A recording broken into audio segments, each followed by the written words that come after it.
30 hertz straight up.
Thank you for tuning in to another wonderful episode of Lupus Has No Face podcast. I'm your host, Savannah Burks. We will be discussing invisible inheritance.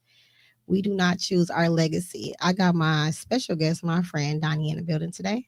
Thank you for having me. You welcome. How you doing? I'm pretty good. So, what was your day like coming into here before we get this started? Very busy. Busy? Yes. Elaborate. Just running around, dentist appointments, taking care of my I own a couple of ATMs and I own 2 properties, so just taking care of everything and trying to get here on time. So okay, I'm gonna have to add you to the business series. Definitely. I didn't get that memo. Mm-hmm. Okay, I'm gonna be working with you. Oh, definitely. Okay, we're gonna jump right into it. So, can you share a little bit about who you are outside of lupus? I am a father. I am an activist. I pretty much to myself, but I've been told that I was a people person. I love to help. I don't see people just off of first thought. I give everybody the benefit of the doubt until they, choose, that's that Libra thing. So, yeah, more of a Pisces thing. But anyway, that's that Libra thing. Okay, so for those you just shared for a little bit that you do personally, right? Okay, so when was the first time that you heard that you had the invisible illness? And was it diagnosed properly the first time? Definitely not. Okay, so this is what happened. 2005. I normally weighed in the range of like 210, 200 pounds. I was just like constantly sick, felt like, I don't know if it was cold, flu, or whatever, but I rapidly dropped weight. I got down to like 165 pounds. People thought I was doing drugs or something like that. But it just got so sick to the point that I was taken to St. Luke's. Okay. Get to St. Luke's. So wait, let's backtrack a little bit. Okay. So you were just very sick. Like, what was you experiencing, and how long was this before you actually decided to go to the hospital? It was like, I'm not gonna lie, it was like 2-3 weeks, and I'm just declining, weakness, chills, felt like I had like pneumonia or something like that. I don't know, I couldn't put a finger on it, right? So I'm losing weight, no appetite, everything, right? So we finally put me in St. Luke's Hospital. I'm in there for 8 days. This is why I don't go to St. Luke's. No, I'm just being honest. They're like, well, we don't know what's going on, and we're just going to run a whole bunch of tests. And like one day they'll come back and they go, well, like, you don't have AIDS, you don't have HIV. And the next day they come back and they're like, you don't have this and you don't have that. And they'll come back the next day like they're just running off a random checklist, right? They are. They came in the last day and said, like, with a smile, like, we got good news. You got lupus. No clue of what lupus is. No clue that it was a small percent of males, especially black men, Mm-hmm. that, you know, had lupus. I'm in a complete blind. So now there's to the point of how to treat, you know, my situation. And it was just months and months of trial and error. Mm-hmm. What You kind of know, lupus do you have? I have joint lupus, and my lupus affected my kidneys. Okay. My lupus affected my kidneys, and I was on such high doses of prednisone that my kidneys were failing. After a certain period of time, I was just constantly on this high doses of prednisone to the point of my cartilage in my shoulders and my hips were to the point that they disappeared. So now I'm rubbing bone on bone. Mm-hmm. And this time, now it's time for surgery. So I had to, in 2013, I had both of my shoulders replaced. They're titanium from here to here. Okay. And then it came to my hips. Both of my hips were replaced. It's titanium from here to here. So if I got the timeline correctly, 2005, you got Yes. diagnosed. Yes. And then 2013, your bones were deteriorated. Yes. And you had to get artificial replacements. 2013 and 2014. In that period of time, I was 35 years old, and now I have issues with going through the airport. Mm. It's so amazing how some medicine that can work for you, because prednisone is very good. Yes. But if you are on a high doses of it, it deteriorates your bones. You have to be very careful with that. You have to think about the period of time that I was on these high doses, you know. So your doses never changed? Oh, well, for a long period of time, it didn't. And that after the damage was done and we started complaining, then they were looking for alternatives. So it decreased for, you know, a short period of time. But fast forward after, I received my transplant. Now I'm just on 5 milligrams, but it's mandatory. So. And you do not look like what you've been through. Oh no. Well, I never claimed it. And we'll just backtrack a little bit. So once we found out that my kidneys were declining, mm-hmm. and I was seeing a neurologist, you know, on a daily, and you know, he was at this hospital that I don't attend anymore. I'm not going to say no name to blast. Thank you. But I had ended up having once upon a time pancreatitis, mm-hmm. and like, you know, stomach messed up or whatever, and they're doing the ultrasound and everything, and with doing the ultrasound in my kidneys that were failing, they seen a mass. So they further investigated, and come to find out, the mass were tumors. So in my left kidney, I had a tumor so large that it was about to go outside the kidney. It was that big. On my right side, I had another mass that was just millimeters. Come to find out, they were 2 different types of cancer. And because that my kidneys were failing, we just came out to a decision of let's just take both kidneys out. So both is removed? Both of my kidneys were removed. Wow. Then I had to do dialysis.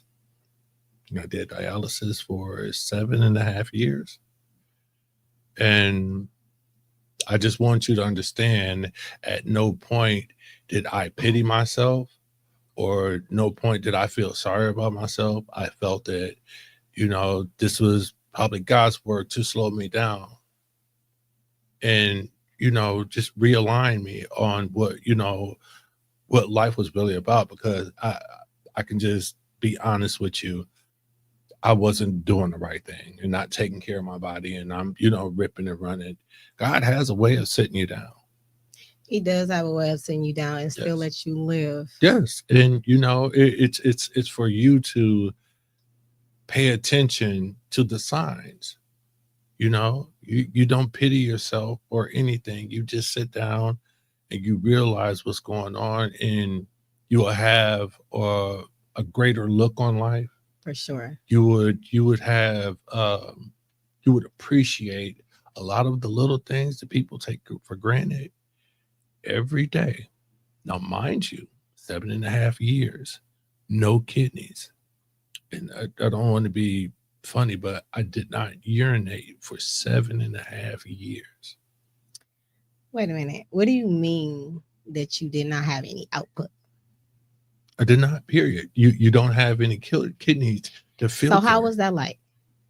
It was really weird, and it was um, very mandatory for me to do dialysis 3 days a week, and you had to because your kidneys filter all the toxins and everything out of your body, so it was mandatory. So it's 4 days, 4 hours, 3 days a week, and still in those situations you have to watch your water intake, you have to change your diet, you have to do so many different things to make sure that your body is correct. So, and with that, I used to get up 4 o'clock every morning, go to dialysis day in and day out. A lot of people complained, and this the crazy part about it is that I witnessed so many people passing away.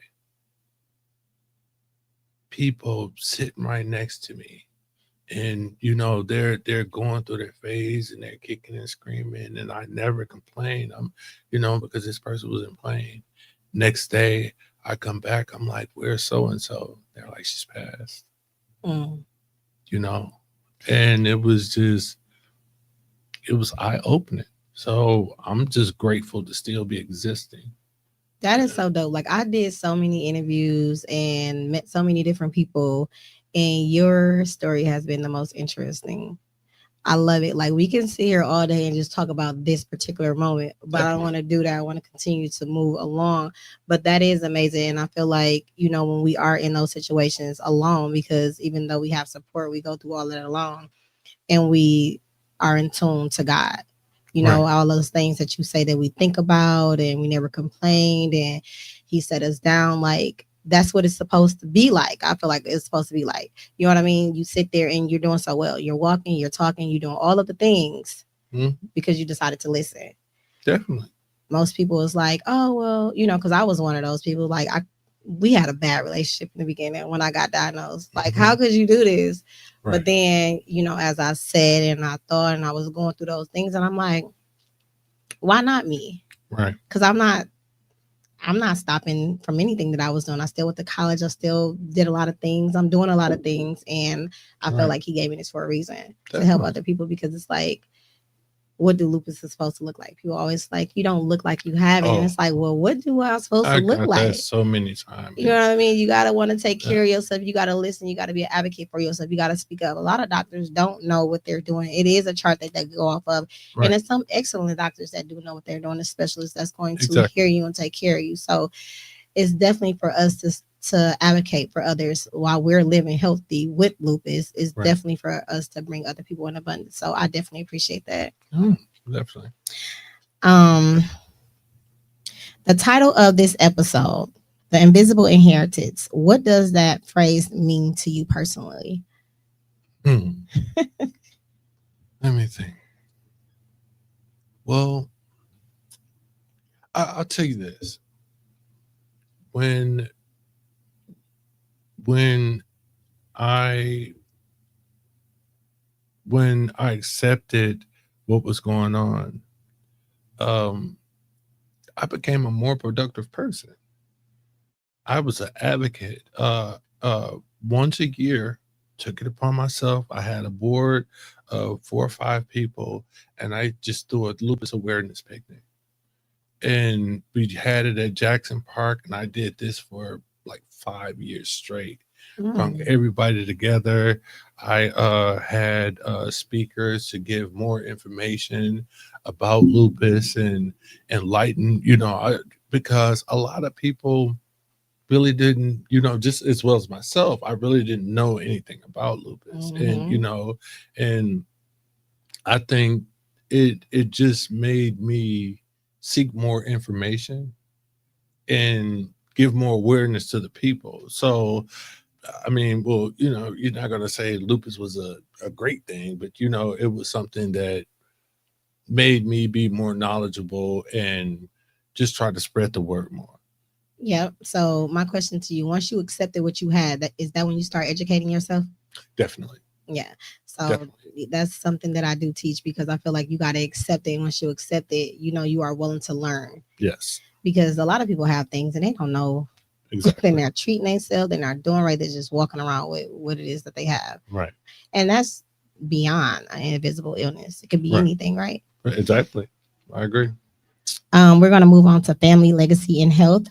You shared that lupus runs in your family. Can you talk about how these invisible inheritance has affected your family across generations? Okay. So I was the first person to be diagnosed with lupus, and then um my mother was getting sick, and she's having like some of the same, familiar issues that I was having, especially like with joint and, with older people, they'll think, we cramping up, oh, this is nothing but arthritis and nothing. No, Yeah. no. Took her to the doctor. Come to find out she has lupus. What kind does she have? Um, it was hers is just joint. Okay. Thank God. Hers is just joint. My son, I have a son named Tashami, the worst lupus of all. His lupus was in his brain, the back of his brain, to the point that he was having so many seizures, falling out, hitting his head on shelves in public, and all that. It was so bad to the point that they had to introduce. He was have so many seizures back to back. They had to induce him into a coma. Mm. To keep him from having Yeah. seizures. And still to the day, well, he's great on his upkeep and taking care, but he's still on a high dosage of lupus. I mean, sorry, That's a okay. high dosage of prednisone. And I have told him that you need to be careful, and you inform your doctor of that, because I don't want you to go the same things that you went through. Then last but not least, I have a sister. Come to find out, she has lupus.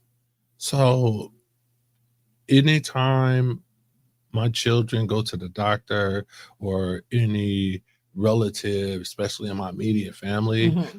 I inform them to let the doctor know you have a family history of lupus, so they can get ahead of signs, and they can prevent anything, or other than me finding out way later in the diagnosis. So And it's hard to yeah, reverse things. yes, definitely. So how's everyone doing at this point? Everybody is great.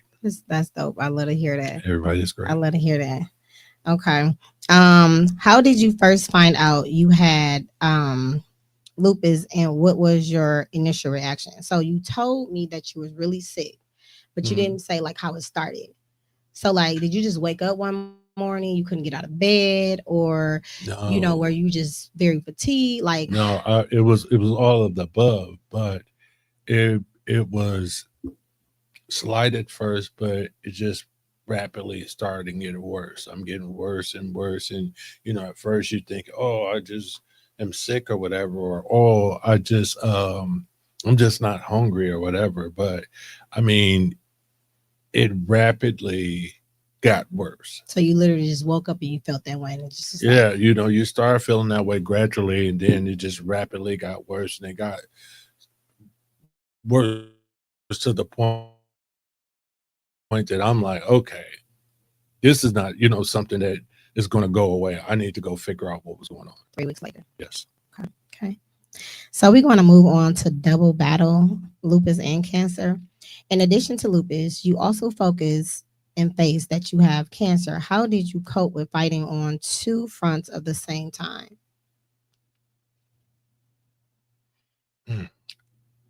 Let me tell you this. No, seriously. I'm listening. I want to tell you this. So let me tell you how I was informed that I had cancer. I went to pick up my grandmother because she had an appointment somewhere or whatever. So we're in the hospital. Well, I'm like, well, I have a appointment, grandma, just come in here. She's sitting in the hospital room with me, and I'm sitting there, and the doctor comes in, and he's like real nonchalant, and this and that, and well, yeah, you got cancer and this and that, cancer and this, and he just kept talking. I'm like, whoa, wait a minute. Like my brain whoa. No, just stop right there, back up. What did you just say? And he like, yeah, I don't know how I felt. I was just frozen. I was just numb. I mean, completely dumb. This was just straight out the left field, and went home like anybody else. I thought the worst of the worst. And now I'm like, just for like a good 3-4 days, I'm thinking like how many days I got to live, and this is the end or whatever. And I thank God I have a wife that is a nurse. We sat down. She went into great depth and detail, and we did research and all that. And now I'm already dealing with the failing kidneys, and we got this. And she's like, we went into the whole thing. So after the panic attack, we just took it head on. Like, we're gonna do this. I love it. We got to change some things around, but we're gonna do this. And she didn't have to encourage me that, we're gonna fight, because I'm like, yeah, I got things to do. I got life to live. I got living to do, And I just want to give a shout out. I love you, Tanya Owens. So yes. Thank you, Tanya. Yeah. Oh my God. Yeah. Nurses. We will definitely do that. Yes. We would definitely do that. That's so dope that you had that support system. That helped you through that. So after the lupus and you found out the cancer, it was just like, oh my gosh. Yeah.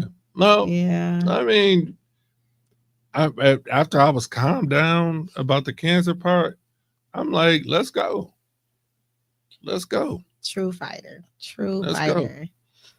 What lessons have you learned about strength, resilience through these overlapping battles? Well, I am not always have been like the go-to person in my immediate family. Mm-hmm. So like, I can't really show no weakness because I got all these people looking at me and depending on me. And I don't claim no illness. Like I said before, God has the last.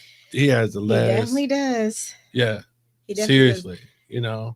So I'm just, and the whole thing about it, like a lot of people used to look at me, and it seemed that people will get upset. Like, you don't seem sick. You don't act sick, And I'm like, no. The intimacy of people. That's what people do. They feel because if you have some type of ailment, you're supposed to sit down and hold your head down and no. Mm-mm. I have things to do. That's right. I love what you say. I have a purpose.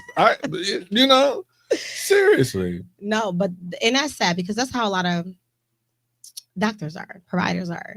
Right. When you come in, they are monitoring you first when you walk through the door. So how you walk, how you dress, how you smell, are you groomed, and all that determines if you say that you're in pain, if you really are in pain, because they want pain to look away, which they're trying to break the stigma now. But that's very sad, because you shouldn't have to go and look like what you feel like in order to get the help that you need. Check. One of my very, very closest friends, one day we all figured this out, and I think this set the tone with everybody, because he actually called me, and I'm like, hello, and he crying on the phone, hey, I love you. I hung up the phone. Like, what are you doing? You're not about to be making me sad. What's wrong with you? And you know what? After that, he called me, he apologized, he said, let's go. Yeah, ain't no pity party here. No. I love not at all. I love it. What is you crying for? So, yeah. That is funny. I love it. It needs to be. I just love it, because how strong you are. You like, I look at myself when I'm looking at you, and that's how I am. Like, it is what it is. You know what I'm saying? Like, if I just need time, I will communicate that. Maybe, maybe not. It all depends, because we don't like to look weak. But at the end of the day, it's like, what is weak? You know what I'm saying? Like, we are entitled to rest and not feel bad. We are entitled to have our moments and not feel bad. You know what I mean? And people be wanting explanations all the time. But as for me, I'm like, if I sit here and tell you everything I'm going through, that's like saying that I have what I have, right? That's owning it. And I don't like that. And people want that so they can better understand. But it's like, at the same time, you're taking something from me by making me feel vulnerable. You know what I mean? Like, if I need you, I'm going to call you for sure. That support system. But to be in here like, oh my God, you know, I'm just so, it's like, it's really nothing you can do. Like, you can't understand it. And the thing about it is, like, if you claim it, you know how mentally draining it is? It is. You're going to tuck yourself in the corner and, no. Fight so hard to get out of it. And once you accept it, that was the hardest battle ever. No. God, man, you better keep fighting. Seriously, you lose time having a pity party. For sure. For sure. Where those moments where you felt like giving up, and what pulled you through? I can't recall a moment I felt like giving up. Hey. No, seriously, you know, you get tired sometimes, but no. I hate to keep repeating myself, but I got stuff to do. You got stuff to do. Seriously. No, I'm being so serious. I never lost a beat, you know, doing this. All right, just imagine if I just I'm all somber and I'm in the corner. No, you can use that energy with figuring out, you know, what's the best way to change your diet? What's the best way to do this? You know, no. I love it. Keep your head up and keep it pushing. For sure. Seriously. People don't understand too, like, words are very powerful. Yes. It all plays in your mind, and your mindset has to be there for you to operate properly anyways. So it takes a lot to even have that. Right. Wow. Okay. Emotional and spiritual impact. Chronic illness often carries an emotional and mental weight. What have been the hardest part for you? No, I mean, it was just, well, more so just thinking about the end, because now I can't tell you that it was simple, because I had a lot of major setbacks. Mm-hmm. I had a lot of, you know, okay, well, now you have cancer, so you got to wait 5 years to be cancer free to even get on the transplant list, you know. And then I end up having an infection in my ankle. So for 1 minute I'm on the list, now I'm off the list. Now, you know, until we get this, you know, figured out. So that was 2 more years. And it was even situations that when I finally get cleared for everything, got the call in the middle of the night. Yeah, come on, you know what I'm saying, down and excuse me, we have a kidney for you. got into the room. My wife happy. I'm happy. We in the room getting changed and everything. And we in the bed taking a nap because we got there like 3:30 in the morning and come wake us up at like 4:45.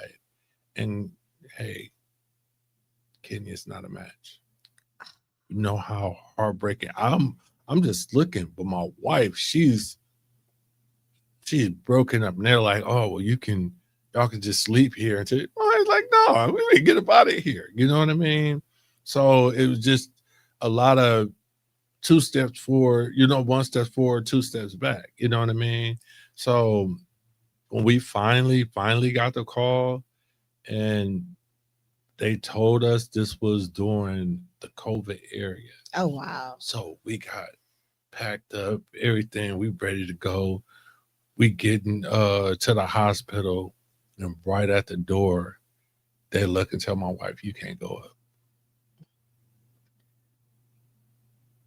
They needed security for her. They really She needed bugged security. out.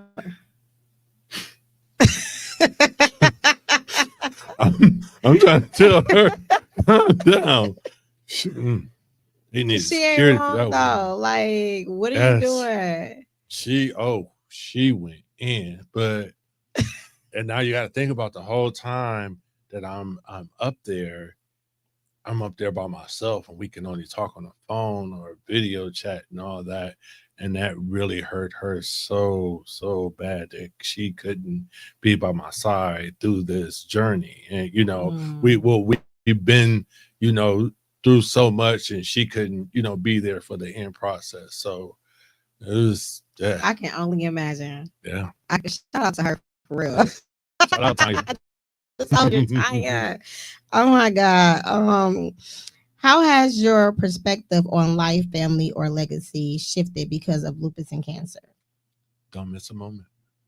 Yeah, for sure. Don't miss a moment. Love hard, forgive, and because life is very short.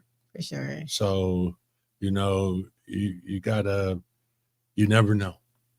Nobody knows, so cherish what you have, love and love hard, and hey, just keep it going. Yeah, I'm with you with that. Where did you draw strength from, faith and family and community? My family always been there, and that's my rock, especially my wife. The soldier. Oh, she a folder. That's my rider. That's my rock. Seriously. Even when there was times that I didn't want to, get up. We finna go, Put that down. You can't eat that. You can't eat that. Yeah, she was always on point. Seriously. It got to the point that the doctor stopped talking to me and they'll just ask for her. No. Because she probably wants to know exactly what's going on, what they say. My wife's been a nurse for going on 25 years. She's been a cardiac nurse, long-term nurse. Yeah, she wears a lot of hats. And yeah. That's funny. Did you sneak some things when she told you couldn't have none? Oh, definitely. What would you do? She had to go to work sometime. Yeah.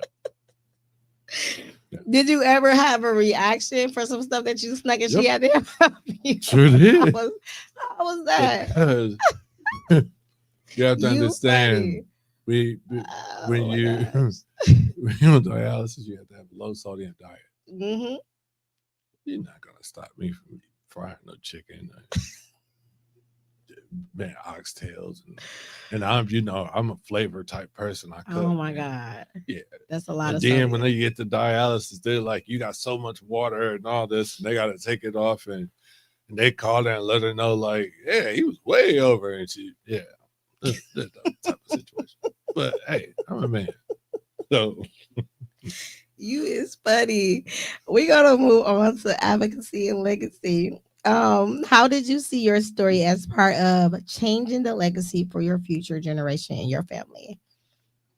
Just be aware.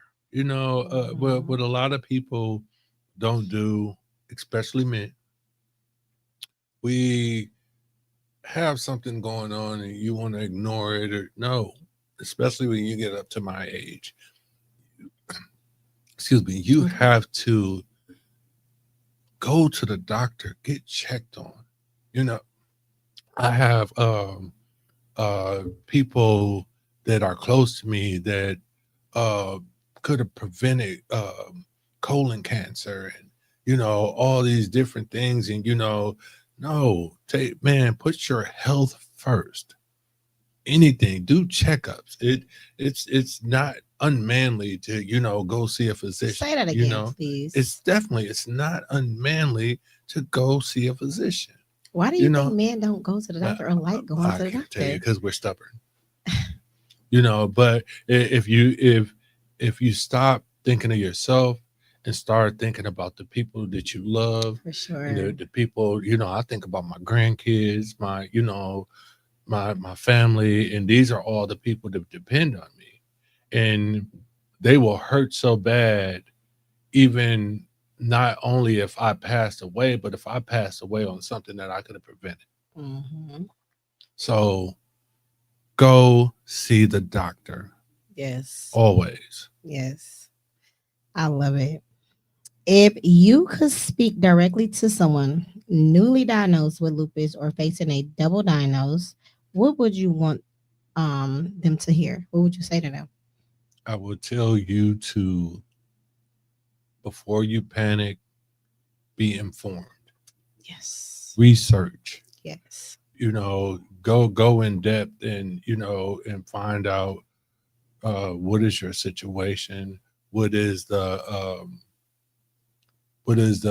probability, or how, what could you do to better yourself to treat your illness, and just don't go by what the doctor said, because a lot of people don't understand a lot of these medical terms. So do your due diligence and explore on your own.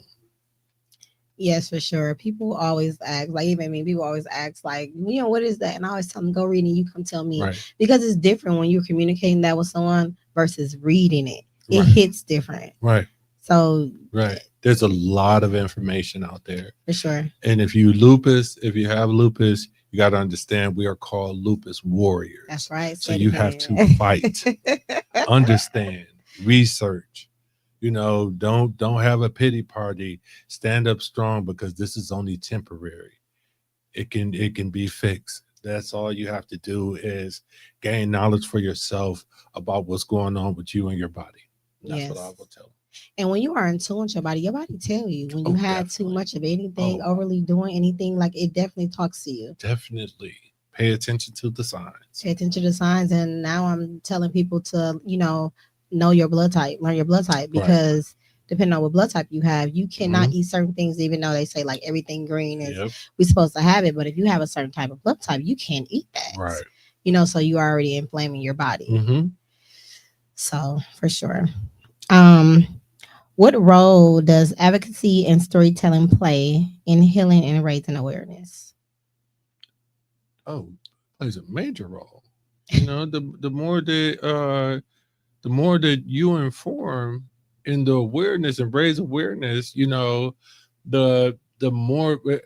So when especially, well, when I first had it, like I said, I was the first one. Mm-hmm. Nobody in my family, nobody around me, absolutely did not know anything about lupus or what it was, or so a lot of people who didn't even understand my story and what I was going on. It was just way over their head, until I started really getting sick. Then everybody wanted to, tune in and just seek more information so they can relate to what I was going through. So awareness is key, seriously, and especially with a person like me that have this um, illness going through my bloodline. Oh, everybody has to know, and that's why I was holding the gatherings for lupus awareness. Oh, we passing out pamphlets, we talking about it. I just wanted to just spread the word, because there were so many people that didn't have a clue of what it was. And they still don't, Exactly. which is So which is wild to me. yeah. Why do you think lupus is not getting the publicity it needs as far as cancer? I couldn't even tell you, darling. And if you look at the statistics of so many people that has this, you know, and it's like on the back burner because, and I believe because when they say a person have lupus, they go, well, it's uncurable or whatever, you know what I mean? But no, it should be put to the forefront just like everything else. And we should start researching and just, stop, short stopping the information or the research on that. You know what I mean? So I think that we should have the same much awareness and knowledge and research just as well as all the other ones, For sure. So do you, or I heard you said you did. So did you stop doing the picnic? That's what you were doing? Yes, I stopped doing them. Why? But I felt that people were just taking for granted what I was doing because everything I was doing was out of pocket, out of my pocket, and I didn't mind because I wanted to do it my way. But once you're having these big events like this, a lot of people, I believe, took advantage of it, and they just felt like it was just a big, a big party. You know what I mean? And I just didn't like the avenue that it was going, so I just pulled out. Was it your heart's to do? Like, do you miss it? Do you wish that you would continue? And a lot of people ask me, and my son, actually, the one that has lupus, he asked me just previously, like, what you think about, having another one? And I said, if I can answer you right now today, I would say no. I said, but I would give it a lot of thought. And I say that because I also have a nonprofit organization called Lupus Has No Face. It's a 501c3. Little bit over 5 years in the game, and I can definitely understand what you're talking about. Like, it's very expensive when the grants don't come through or the sponsorships and all that stuff doesn't come through. And it's been many times, and I'm just like, even the day of, I'm like, but I don't want to do it. But it's like the feedback that I get, like a lot of warriors are very private and they won't do it right then and there. But the feedback that I have gotten with all of the events that I have thrown, the book that I've wrote, like, it's just like, you can't, and that's what actually keeps me going because it's helping them. Right. In some way, form, or fashion, it's helping them and sharing their stories. It's, they look forward to the things that I'm doing. And so my motto is like, I don't care if it's one person that came and I spent all of this money, like I helped one person. You know what? I think me and you should sit down and talk. We should. Seriously. We should. But like the reason why I say that is because you definitely have the largest platform of the lupus warriors. And so like when I was doing it basically for, it was like a lot of friends and family that just attended, we tried to inform them and all that. But if we can reach out to a lot of people that does have lupus, I'll do it again. We gonna definitely talk. I will do it because I think that'll be dope. I will do it again, and we'll do it really big. You speaking my language. I'm dead serious. That right there that'll pull me back in. Yeah, and then like even after that, follow-ups. You know what I'm saying? It's always good to have a follow-up because people always want to know what's next. Because I'm gonna say because it's we feel unseen and unheard and things of that nature. Definitely. So when we have someone that we can talk to or events and things, because sometimes people don't have the energy that me and you have, and they can't do a lot of the regular things that we do. So having those type of events just for our warriors, like they definitely appreciate that. Yeah. So I think you should. I agree. So we're gonna move into closing. What's next for you in your journey? Any projects, advocacy work, or personal goals you'd like to share? I'm sorry to say, but no, but you got my wheels turning now. So we definitely could put something together. I like to hear that. I like to hear that. Yeah, I think we can definitely put something together. Do you attend any lupus anything? No.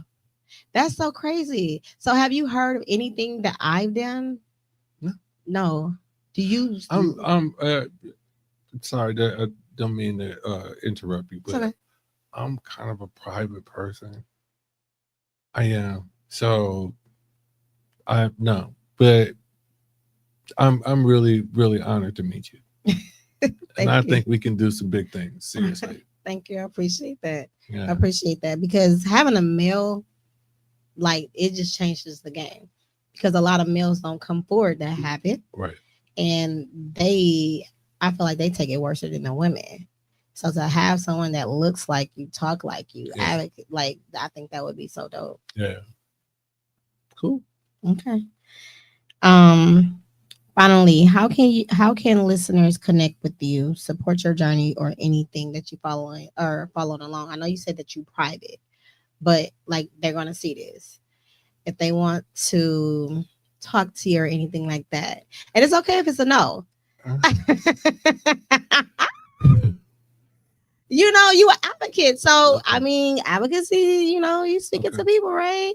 Yeah. That's true. And it's all on your time and on your turf. Okay. He did say he was private, you guys. So if he does do this, you have to show him grace.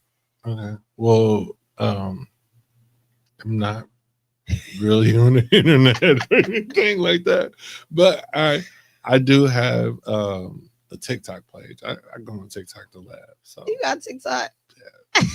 Who don't have TikTok? It's funny though. But you can reach me at Donnell 74.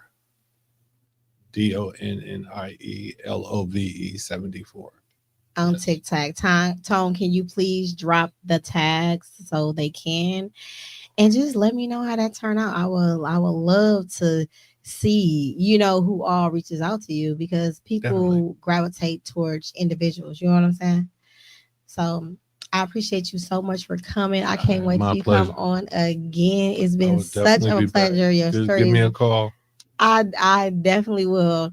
Thank you guys for tuning in to another wonderful episode of Lupus Has No Face. Now, remember, if you need any type of counseling, coaches, and accepting anything that you're doing that you feel stuck in, please do reach out to me. I am also a life coach as well. And you can also purchase the book of God Living Well with Lupus on Amazon or www.lupushasnoface.com. Just to get any organizations. It's not even just for lupus warriors, it's for everyone. We are live every Wednesday on all platforms at 6:30. If you did miss the show, please go to Lupus Has No Face podcast. And while you're there, like, share, and subscribe. Until next time.